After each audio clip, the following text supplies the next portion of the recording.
I've nothing but my name.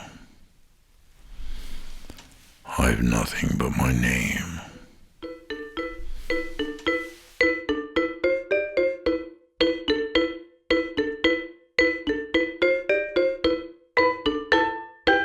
Do you go to record store? I mean, are you a record store guy? If I see a little groovy one, especially in a foreign country, I like to go. And Sweat here is a very nice store.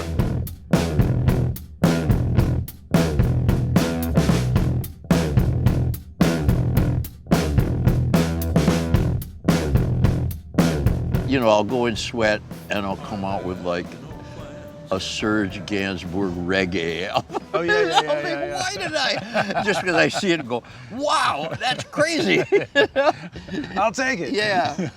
I really like that record that you did called Preliminaries. I liked that a lot. Killer record. I like to do it. Like my favorite, I mean, I really like that record and Après. Those two were good records. Those were me doing more just what the fuck I wanted to do. Yeah, that's what it is. It just happened by chance.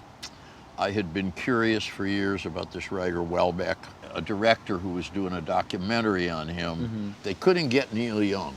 I get a lot of good gigs.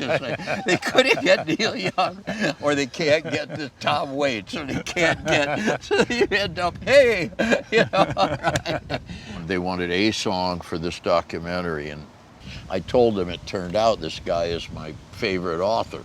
You know, because by that time I'd started reading his novels. They had a budget, it was outside the record industry. They had a film budget, so I was able to make that thing without any, you know, of that framework. Like that record industry bullshit. No record industry bullshit. I thought Autumn Leaves summed him up. The film company that was financing it told me, we can't afford Autumn Leaves. But if you sing because it's Bobby Mercer, if you sing the original, we can get it cheap. And I said, the original? And they said, yeah, it's a French song. And the French lyric is superior. Okay. It's, of course, the original, and it's a wonderful lyric. And so I learned the French. So then the French people said, well, you sing in French. We have lots of French songs you can sing on this show. So they were throwing all these songs at me, and I'm doing all these duets. I'd always wanted to do some Sinatra. Yeah. And I knew that if I put out an album in the Anglo world of Iggy Pop sings Sinatra, I was going to get jeered out of the building, right? So I kind of thought I could fold it in and do this for France. And I think, more. I got a little note from Sir Paul. Oh, nice. Nice to hear that in a baritone, you know? So your French is good. My accent is pretty good for an American, but I don't have the vocabulary. Like you can't. No, I can order breakfast really well. Yeah, right.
What's up with this band? Is it gonna? Oh, you guys boy, can that's still? a It's a great band. I mean, Great band. I was really bummed I wasn't in London when you guys played at like Royal Albert Hall.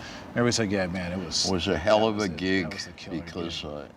if you're gonna go for it, Yeah. the sight lines in that hall place is amazing. are great because it's high. Yeah. And so people can see, and you're closer to that number of people than if they were in a general admission Yeah. shed or something.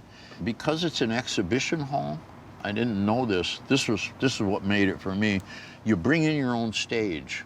So I told my people, if we can bring in our own stage, make it really low, Yeah, so low. everybody can Yeah, just so be on the you. stage was only about 4 feet high, Yeah. and then they had a little. They thought it was a security barrier, but it was it's kind of a 2-foot step. And so I had, come on, people, I want to work. Let's do this. Because I like to work Yeah. right like that, you know? Yeah. So that was wonderful, and the sound was great in the band. By that time, we'd done about 23 live shows, so we were on it by then. Right. The first gig was TV, the Colbert Show. When we started out, we were all, like the first gig, Yeah. we did a club gig in LA, downtown, and then we went to Texas and played a couple of South by Southwest and ACL. As it went along, you know, they were all like at everybody's, you know, and it was just sort of like an amoeba. 2 hours we played, full length. I'd never done that. No Stooges, no, that was a good call. And you're going to Josh said to me, look, he said, look, man, I do not want to be one of those guys where people say, hey, your version of TVI was almost as good as Yeah, it's he didn't want to be the rudder-up guy, you know, because that's, and I thought that was a great call. Dean Fertitas is from Michigan, kept saying, yeah, what about 5'1", man? And Ami would just find a way to, well, I never got around to learning that one. The only one he agreed with me on was Repo Man, because he's from the desert.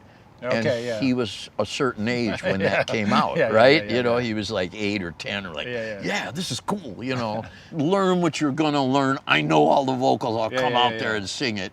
The most distinct reference was sort of Lust for Life, Idiot kind of vibe. Yeah, that's like right around there. Like I heard that kind of happening a little. He liked, that's kind of cool. He liked those records. Among other writings, I sent him the essay about Gardenia and a couple other girls. I sent him a piece of comic poetry called German Trivia about living in Berlin. I also sent him a detailed professional blow-by-blow of how those 2 albums were made. The equipment, the rhythm sections, who wrote which bit, what the atmosphere was like around. So there was a real direct reference there. Oh, okay. Yes, yes. Okay, cool. So he had, well, I think he had all that, and that just got him thinking. You know, I influenced him.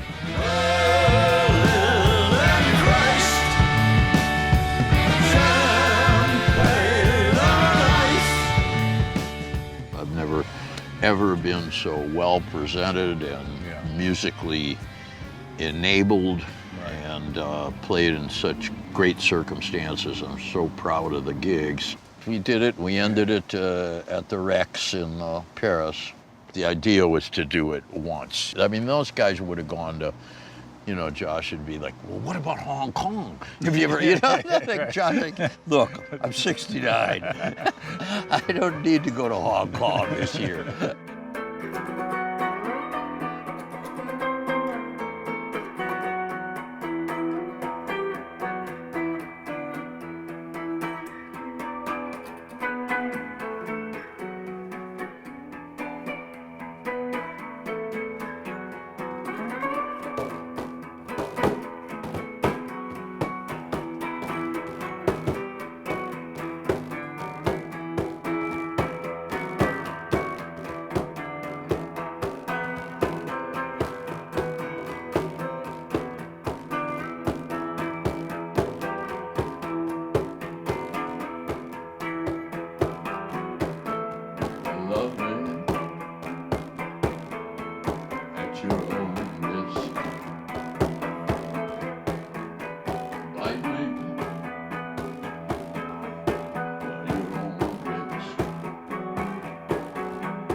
Visit me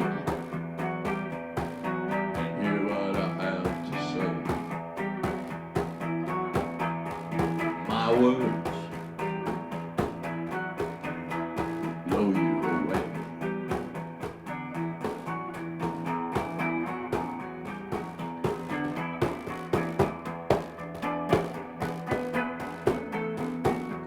Love me at your own risk.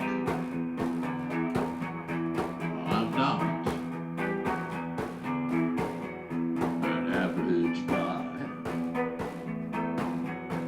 Look out, I cause some pain. Oh no, here I come again.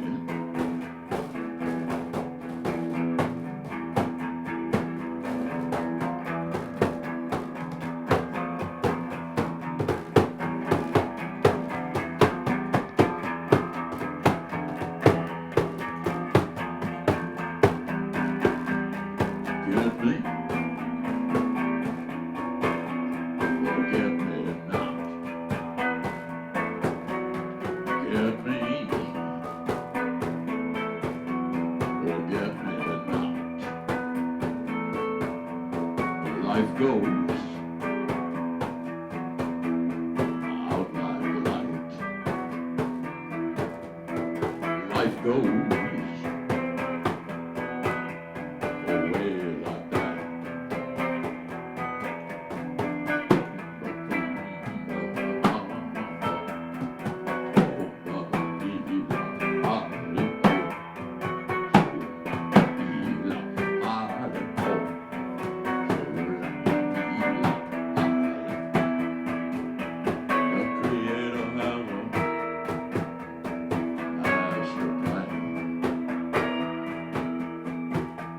The creator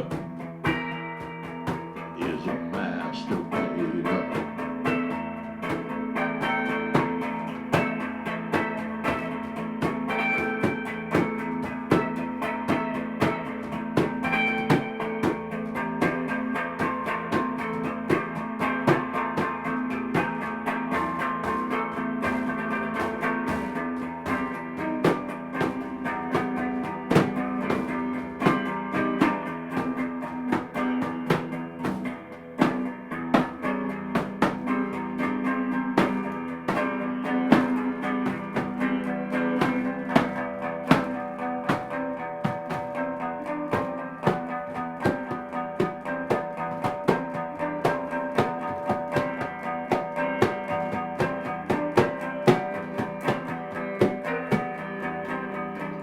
Love me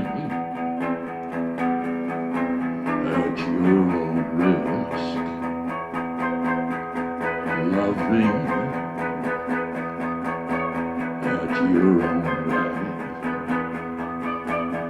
I need some love right now. I need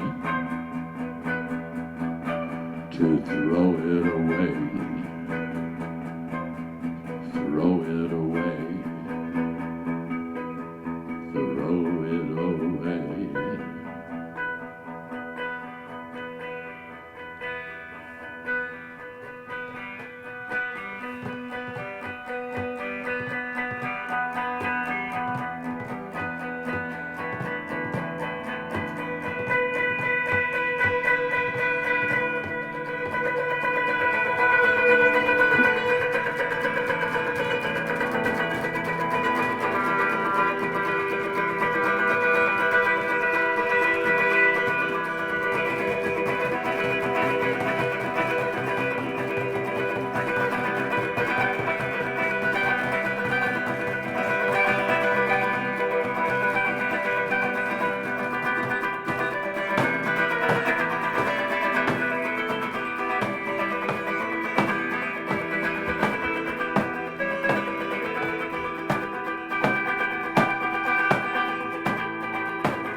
hope that there's an angel for me, 'cause I'm in dangerous territory. I'm in dangerous territory.